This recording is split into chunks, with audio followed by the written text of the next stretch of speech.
तो कहानी की शुरुआत 1944 के समय के फिनलैंड को दिखाते हुए होती है, जहां हमें बताया जाता है कि दूसरा वर्ल्ड वॉर खत्म हो रहा है और सभी सैनिक अपने अपने देश वापस जा रहे हैं। इसलिए नाजी सेना को भी फिनलैंड छोड़ने का आदेश दिया जाता है। पर नाजीज फिनलैंड छोड़ने से पहले अपने रास्ते में आने वाली सभी सड़कों, पुलों और कस्बों को खत्म करने लगते हैं। खैर, तभी हम फिनलैंड के जंगलों में कॉर्पी नाम के फिनिश कमांडो को देखते हैं, जो कि अपनी जॉब छोड़कर शांति की जिंदगी जीना चाहता था। इसलिए वॉर खत्म होने के बाद कॉर्पी अपने वफादार कुत्ते और एक घोड़े के साथ जंगल में रहने लगता है। फिर एक दिन कॉर्पी को एक नदी में सोने के कुछ टुकड़े दिखाई देते हैं, जिससे उसे लगता है कि जरूर नदी के आसपास सोने की कोई खदान है। इसलिए वो उस खदान की तलाश करने के लिए हर दिन उस नदी के पास जाने लगता है और सभी फाइटर प्लेन्स को नजरअंदाज करते हुए उस नदी के आसपास गड्ढे खोदना शुरू करता है। इसी तरह कई दिनों तक गड्ढे खोदने के बाद उसे एक गड्ढे में बहुत सारा सोना मिल जाता है, जिसे देखकर वो खुशी से रोने लगता है, क्योंकि इस सोने से उसकी जिंदगी बदलने वाली थी। खैर, कॉर्पी उस सोने को उठाकर अपने टेंट में छुपा देता है, जहां वो पूरी रात जागकर उस सोने की हिफाजत करता है, क्योंकि उसे डर था कि कोई उसके सोने को चुरा न ले। अगली सुबह कॉर्पी सारा सोना एक बैग में रखता है और अपने घोड़े पर बैठकर वहां से निकल जाता है, जिसके साथ साथ उसका कुत्ता भी पीछे पीछे जाने लगता है। कुछ घंटों चलने के बाद कॉर्पी को रास्ते में नाजी सेना का जनरल ब्रूनो दिखाई देता है, जो कि अपने सैनिकों के साथ वहां से गुजर रहा था। यहाँ ब्रूनो के पास एक खतरनाक टैंक था। इसके अलावा वो कई फिनिश औरतों को किडनैप करके अपने साथ ले जा रहा था। असल में वो सभी सैनिक उन औरतों के साथ गलत काम किया करते थे। तभी हम वुल्फ नाम के सैनिक को देखते हैं, जो कि एक औरत के साथ जबरदस्ती करता है। यहाँ कॉर्पी ब्रूनो को देखता है और फिर उसके सभी सैनिकों को अनदेखा करके आगे बढ़ने लगता है। तभी वुल्फ ब्रूनो के पास आता है और कॉर्पी को मारने के लिए अपनी गन उठा लेता है, जिस पर ब्रूनो उसे रोक लेता है और कहता है कि वो आदमी वैसे भी अपनी मौत के पास जा रहा है, क्योंकि हमारी एक टुकड़ी पीछे आ रही है। इसके बाद कॉर्पी वहाँ से आगे बढ़ता है, जहाँ उसे कई लाशें दिखाई देती है।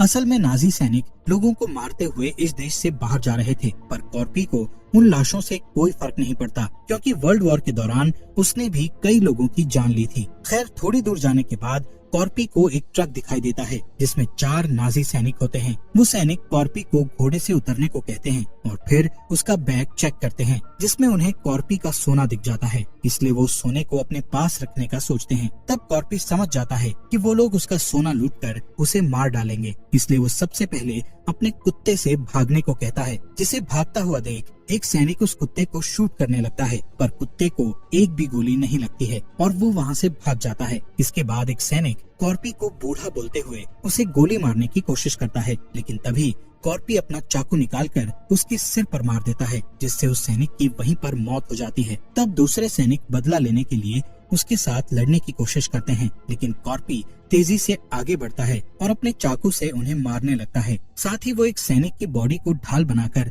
गोलियों से बचने लगता है, जिसके बाद वो एक सैनिक को हेलमेट से पीट कर मार डालता है। तभी बचा हुआ सैनिक उसे पीछे से पकड़ने की कोशिश करता है, जिससे कॉर्पी उसका हाथ मोड़ देता है और उसे अपनी गन से शूट करके मार डालता है। इधर ब्रूनो और उसके सैनिकों को जब गोलियों की आवाज सुनाई देती है, तब वो चेक करने के लिए वापस पीछे आने लगते हैं, लेकिन तब तक कॉर्पी वहाँ से चला जाता है। यहाँ ब्रूनो देखता है कि उसके 4 सैनिकों को किसी ने मार दिया है। तभी उसे अपने एक सैनिक के पास सोने का टुकड़ा दिखाई देता है, जो कि उस सैनिक ने अपनी जेब में छिपा लिया था। इस टुकड़े को देखकर ब्रूनो को समझ आ जाता है कि उसके साथियों को यहाँ से जा रहे उस बूढ़े आदमी ने ही मारा है और उसके पास बहुत सारा सोना है। इसलिए ब्रूनो कॉर्पी के पीछे जाने का फैसला करता है। कुछ ही देर बाद उन्हें रास्ते में कॉर्पी दिखाई देता है। तब वो अपने टैंक से उस पर गोली चलाने लगता है, लेकिन कॉर्पी अपने घोड़े की स्पीड बढ़ाता है और उन्हें चकमा देकर भागने लगता है। जिसके बाद कॉर्पी एक माइन फील्ड में चला जाता है, जहाँ नाजी सैनिकों ने कई माइन बिछाकर रखी हुई थी। इसी दौरान ब्रूनो भी वहाँ पहुँच जाता है, पर वो अपने आदमियों को शूट करने से मना करता है और हंसते हुए उन्हें बताता है कि ये बूढ़ा आदमी ब्लास्ट होने वाला है। तभी कॉर्पी का घोड़ा एक माइन पर पैर रख देता है, जिससे वहाँ ब्लास्ट हो जाता है और कॉर्पी घायल हो जाता है, पर इस ब्लास्ट में उसका घोड़ा मर जाता है। थोड़ी देर में ब्रूनो वहाँ आता है और देखता है कि कॉर्पी अपना सोना उठाकर बैग में रख रहा है, इसलिए ब्रूनो वहीं रुक जाता है और कॉर्पी को देखता रहता है। असल में वो सोना उठाने के लिए माइनफील्ड में जाना नहीं चाहता था, इसलिए वो कॉर्पी को मारने के लिए थोड़ा इंतजार करता है। फिर जैसे ही कॉर्पी सारा सोना उठा लेता है, तब ब्रूनो अपने सैनिकों से कॉर्पी को मारने का आदेश देता है, लेकिन कॉर्पी पहले से ही तैयार था, इसलिए वो सोने के साथ एक पत्थर उठा लेता है और एक माइन पर फेंककर ब्लास्ट कर देता है, जिससे वहाँ काफी ज्यादा धुआं फैल जाता है और कॉर्पी धुएं की मदद से छिप जाता है। जिसके बाद नाजी सैनिक उसे मारने के लिए धुएं में गोलियां चलाने लगते हैं, लेकिन कॉर्पी एक ढाल का उपयोग करके उन गोलियों से बच जाता है। कुछ देर बाद ब्रूनो अपने एक सैनिक को कॉर्पी को चेक करने के लिए भेजता है। तब वो सैनिक गलती से एक माइन से टकरा जाता है, जिससे उसकी मौत हो जाती है। ये देखकर ब्रूनो अपने 2 और सैनिकों को वहाँ भेजता है, पर वो दोनों भी माइन पर कदम रखने के कारण मारे जाते हैं। फिर जब वहाँ का धुआं साफ होता है तो उन्हें पता चलता है कि कॉर्पी वहाँ से भाग चुका है। ये देखकर ब्रूनो को बहुत गुस्सा आता है, इसलिए वो 2 फिनिश औरतों को ढाल बनाकर माइन फील्ड से गुजरने का फैसला करता है। इसलिए वुल्फ सबसे डरी हुई औरतों को पकड़ कर ले आता है और उन्हें टैंक के सामने चलने का कहता है। इस बीच ब्रूनो उस जगह की जांच करता है जहां उसे कॉर्पी के कुत्ते का टैग मिलता है। थोड़ी देर के बाद वो सभी माइन फील्ड से गुजरने लगते हैं, जिस दौरान ब्रूनो कॉर्पी के बारे में जानकारी मांगने के लिए टैंक में रखे रेडियो का यूज करता है। तब उनके हेड ऑफिसर उन्हें बताते हैं कि उस बूढ़े आदमी का नाम कॉर्पी है और तुम्हें उसका पीछा करना बंद करना होगा। इसके अलावा हेड कहता है कि तुम भाग्यशाली हो जो कॉर्पी से मिलने के बाद भी जिंदा हो, क्योंकि कॉर्पी वर्ल्ड वॉर का सबसे खतरनाक कमांडो था और कोई भी उसके साथ दुश्मनी नहीं करना चाहता। साथ ही ब्रूनो को पता चलता है कि वॉर के दौरान रशिया के सैनिकों ने कॉर्पी के परिवार को मार डाला था, जिसके बाद कॉर्पी एक खतरनाक सैनिक बन गया और उसने अपने ऑफिसर्स का आदेश लेना भी बंद कर दिया। तब से ही उसके ऑफिसर्स ने उसके ऊपर कंट्रोल करना छोड़ दिया और उसे रशियन सैनिकों का शिकार करने के लिए अकेले जंगल में भेज दिया। तब से लेकर आज तक वो 300 से ज्यादा रशियन लोगों को अकेले मार चुका है। सबसे आखिर में हेड उन्हें कहता है कि सबको लगता है कि कॉर्पी अमर है, इसलिए तुम्हें उसका पीछा नहीं करना चाहिए। पर ब्रूनो को इस बात से थोड़ा सा भी डर नहीं लग रहा था, इसलिए वो कॉर्पी की तलाश जारी रखता है। असल में नाजी सैनिकों को युद्ध हारने के कारण सजा मिलने वाली थी और ब्रूनो उस सोने की मदद से अपनी सजा खत्म करवाना चाहता था, इसलिए वो किसी भी हाल में कॉर्पी से सोना चुराना चाहता था। इस बीच हम कॉर्पी को देखते हैं, जिसे रास्ते में एक जला हुआ ट्रक दिखाई देता है। तब वो छिपने के लिए उस ट्रक के पीछे जाकर लेट जाता है और अपने घावों को ठीक करने के लिए चाकू से सभी गोलियां निकालता है और घावों को धूल से ढक देता है। तभी कॉर्पी का कुत्ता भी वहां आ जाता है। अब क्योंकि कॉर्पी ने उसे अपने आप से दूर भागने को कहा था, इसलिए वो कॉर्पी के पास नहीं जाता है, बल्कि उसे दूर से ही देखता है। यहाँ कॉर्पी की हालत खराब होने के कारण उसकी आंख लग जाती है, पर कुछ ही घंटे बाद वहाँ नाजी सैनिक आ जाते हैं, जिनकी आवाज सुनकर वो जाग जाता है। तब कॉर्पी देखता है कि नाजी सैनिक उसे ढूंढने के लिए कुत्तों का इस्तेमाल कर रहे हैं, इसलिए वो तुरंत ट्रक के नीचे छिप जाता है और नाजीज को देखने लगता है। तभी मौका देखकर वो नाजी सेना के ट्रक के नीचे जाकर छिप जाता है और फिर उस ट्रक के फ्यूल टैंक को काटकर अपने ऊपर फ्यूल गिराने लगता है, ताकि नाजीज के कुत्तों को उसकी स्मेल न आ सके। इसके बाद नाजीज कॉर्पी को ढूंढने के लिए नया प्लान बनाने का सोचते हैं और वहीं रुक जाते हैं। तब कॉर्पी वहाँ से भागने की कोशिश करता है, लेकिन एक कुत्ता उसे देख लेता है और भौंकने लगता है, जिससे सैनिकों को कॉर्पी का पता चल जाता है और वो उसे गोलियों से मारने लगते हैं, जिसमें एक गोली कॉर्पी के पैर में लग जाती है, पर फिर भी वो वहाँ से भाग जाता है। ये देखकर ब्रूनो अपने कुत्तों को उसके पीछे भेज देता है। तब कॉर्पी उन कुत्तों को डराने के लिए अपने आप को जला लेता है और पास वाली एक झील में कूद जाता है, जिसके बाद सभी सैनिक उस पर गोलियां चलाने लगते हैं, जिस पर ब्रूनो अपने आदमियों को रोकता है और कॉर्पी की झील से बाहर निकलने का इंतजार करता रहता है, पर कॉर्पी बहुत देर तक बाहर नहीं निकलता है। जैसे ही कॉर्पी पानी से बाहर आता है, तब सैनिक उस पर तुरंत गोलियां चलाने लगते हैं, जिससे कॉर्पी वापस अंदर चला जाता है। लेकिन तभी उन्हें पानी के अंदर से ब्लड निकलते हुए दिखाई देता है, जिससे सबको लगता है कि कॉर्पी मर गया है। इसलिए 3 सैनिक सोना निकालने के लिए एक बोट से झील के बीचों बीच जाते हैं, जिसमें एक सैनिक पानी के अंदर कूदता है। तब कॉर्पी उसे पकड़ लेता है और अपने चाकू से मार डालता है, जिससे पानी के ऊपर काफी ब्लड आ जाता है। ये देखकर ब्रूनो अपने दूसरे सैनिक को पानी के अंदर भेजता है, पर इस बार फिर से उसे ब्लड दिखाई देता है। ये सब देखकर तीसरा सैनिक बहुत डर जाता है, इसलिए वो बोट को लेकर वहाँ से दूर जाने लगता है, जिस पर वुल्फ उस सैनिक को गुस्से में गोली मारकर मार देता है। तभी कॉर्पी पानी से बाहर आता है और गोलियों से बचने के लिए उस तीसरे सैनिक की बॉडी को अपनी ढाल बनाकर भागने लगता है। यहाँ ब्रूनो देखता है कि कॉर्पी का कुत्ता झील के किनारे खड़ा होकर रो रहा है, क्योंकि वो अपने मालिक के पास जाने के लिए पानी को पार नहीं कर सकता था। इधर ब्रूनो कॉर्पी के कुत्ते को देखकर अपना अगला प्लान बनाता है। दूसरी तरफ कॉर्पी कुछ घंटे चलने के बाद आखिरकार एक शहर में पहुंच जाता है, लेकिन ये शहर नाजीज ने पूरी तरह तबाह कर दिया था। अब क्योंकि कॉर्पी बहुत थक चुका था, इसलिए वो गैस स्टेशन के अंदर आराम करने का फैसला करता है, जहाँ वो अपने पैर के दर्द को सहन करते हुए सोने की कोशिश करता है, जिस दौरान उसे वो दिन याद आता है जिस दिन उसने अपने परिवार को खो दिया था। खैर, कॉर्पी की किसी तरह नींद लग जाती है, पर कुछ देर बाद जब उसे अपने कुत्ते के भौंकने की आवाज सुनाई देती है तो उसकी नींद खुल जाती है। इसके बाद कॉर्पी अपने कुत्ते से मिलता है। तभी उसे पता चलता है कि उसके कुत्ते के ऊपर एक डायनामाइट लगा हुआ है, इसलिए वो तुरंत उस डायनामाइट को फेंक देता है। लेकिन तभी वो डायनामाइट फट जाता है, जिससे कॉर्पी तेज झटके के साथ जमीन पर गिर जाता है। जब कॉर्पी को होश आता है तो वो अपने सामने ब्रूनो को देखता है, जिसने उसे बंदी बना लिया था। यहाँ ब्रूनो कॉर्पी से उसका सोना चुरा लेता है और उसकी पॉकेट में सोने का एक टुकड़ा रख देता है और फिर उसे फांसी देकर मार डालता है। पर कॉर्पी अभी मरा नहीं था, क्योंकि उसने फांसी से बचने के लिए अपने पैर को एक कील के ऊपर रख लिया था।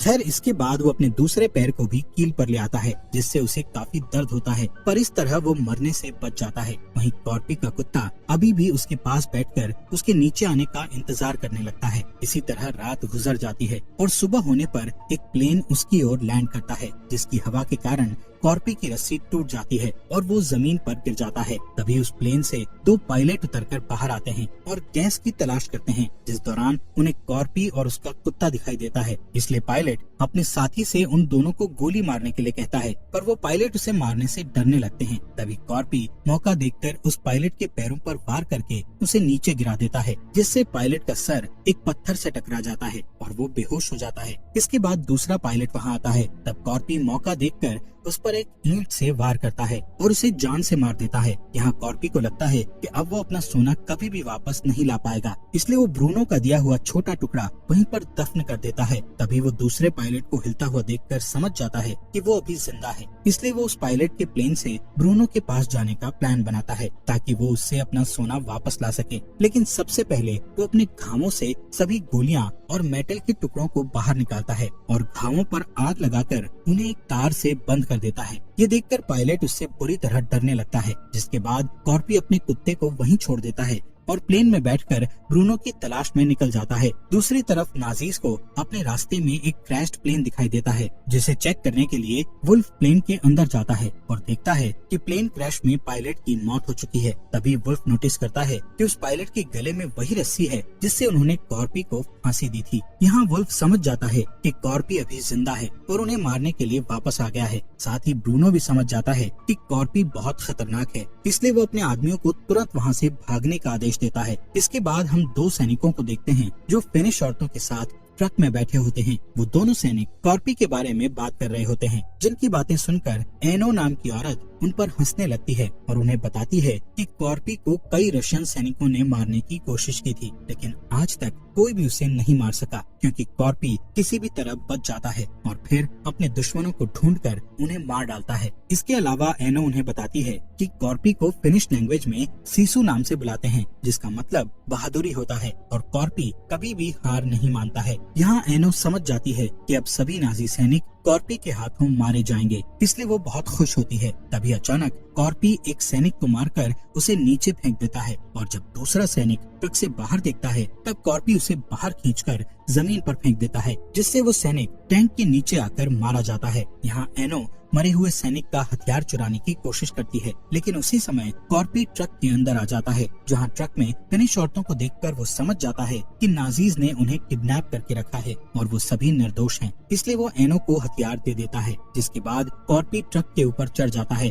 और ड्राइवर को मारकर उसे नीचे फेंक देता है ताकि एनो उस ट्रक को चलाकर उसकी मदद कर सके। फिर वो ट्रक को टैंक के करीब ले जाता है। तब कॉर्पी उस टैंक पर कूदकर बाकी के सैनिकों को मारने चला जाता है, लेकिन टैंक में मौजूद लोगों को शक हो जाता है, इसलिए सभी औरतें मरे हुए सैनिकों की बॉडी को इस्तेमाल करती हैं ताकि नाजीज को सच्चाई का पता न चल सके। इसके बाद एनो अपने ट्रक को दूसरे ट्रक के पास ले जाती है, जहाँ सभी औरतें उस ट्रक में मौजूद सैनिकों को शूट करके बुरी तरह मार डालती हैं। साथ ही एनो ट्रक के ड्राइवर को भी गोली मार देती है, जिससे वो ट्रक सड़क के नीचे उतर जाता है। दूसरी तरफ कॉर्पी टैंक के गेट को तोड़ने की कोशिश करता है। तब ब्रूनो टैंक को अचानक से रोक देता है, जिससे कॉर्पी नीचे गिर जाता है। ये देखकर वुल्फ कॉर्पी को मारने के लिए टैंक से बाहर आ जाता है, लेकिन कॉर्पी जल्दी से वापस टैंक पर चढ़ जाता है और वुल्फ से लड़ने लगता है, जिस दौरान वो दोनों जमीन पर गिर जाते हैं। अब टैंक में सिर्फ ब्रूनो और शूट्स नाम का सैनिक होता है, जो कि अपनी जान बचाकर वहाँ से भागने लगता है। यहाँ कॉर्पी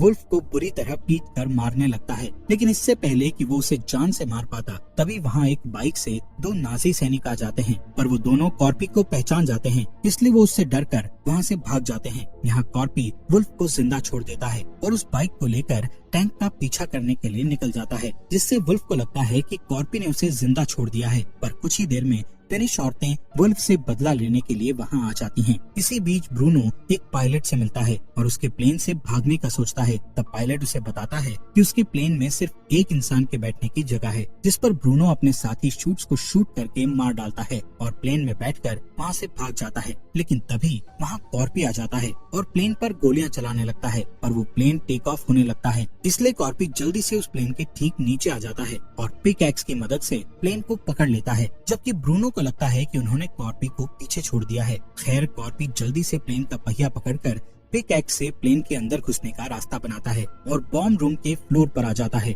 यहाँ ब्रूनो को प्लेन के अंदर से कुछ आवाजें सुनाई देती हैं, जिस पर पायलट कहता है कि ये प्लेन काफी पुराना है, जिस वजह से इसमें आवाजें आती है। लेकिन ब्रूनो को शक होता है, इसलिए वो चेक करने के लिए बॉम्ब रूम में जाता है, पर जैसे ही वो दरवाजा खोलता है तब कॉर्पी उस पर कूद जाता है और उसे मारने लगता है, जिससे उन दोनों के बीच फाइट होती है। अब क्योंकि कॉर्पी काफी ज्यादा घायल था, जिस वजह से ब्रूनो उस पर हावी होने लगता है, लेकिन कॉर्पी अभी भी हार नहीं मानता। तब ब्रूनो एक मेटल बेल्ट से कॉर्पी पर हमला करता है, लेकिन कॉर्पी उस मेटल को पकड़ लेता है और उसे एक बॉम्ब से जोड़ देता है। इसके बाद वो बॉम्ब प्लेन से नीचे गिर जाता है, जिसके साथ साथ ब्रूनो भी नीचे गिर जाता है और ब्लास्ट के कारण मारा जाता है। यहाँ कॉर्पी अब रेस्ट करना चाहता था, लेकिन तभी वो प्लेन हिलते हुए नीचे की ओर जाने लगता है। यहाँ कॉर्पी को पता चलता है कि ब्रूनो से लड़ने के दौरान पायलट को भी गोली लग गई थी, जिस वजह से उसकी मौत हो गई है। अब कॉर्पी के पास बचने के लिए कोई रास्ता नहीं था, इसलिए वो अपने सोने को पकड़कर रख लेता है और मरने के लिए तैयार हो जाता है। फिर थोड़ी ही देर बाद वो प्लेन एक दलदल में जाकर क्रैश हो जाता है। इसी बीच फिनिश यूनिट के लोग नाजीज टैंक को अपनी ओर आता हुआ देखते हैं, इसलिए वो उस पर हमला करने के लिए तैयार हो जाते हैं। पर थोड़ी ही देर में उन्हें पता चलता है कि उस टैंक पर फिनिश औरतें हैं, जो कि नाजी सैनिक वुल्फ को तोप से बांध कर ला रही हैं। दूसरी ओर हम देखते हैं कि कॉर्पी दलदल के कारण बच चुका है। वो अपनी पिकैक्स की मदद से दलदल से बाहर निकलता है और फिर कुछ दिनों के बाद वो अपने कुत्ते के साथ हेलसिंकी शहर की बैंक में जाता है,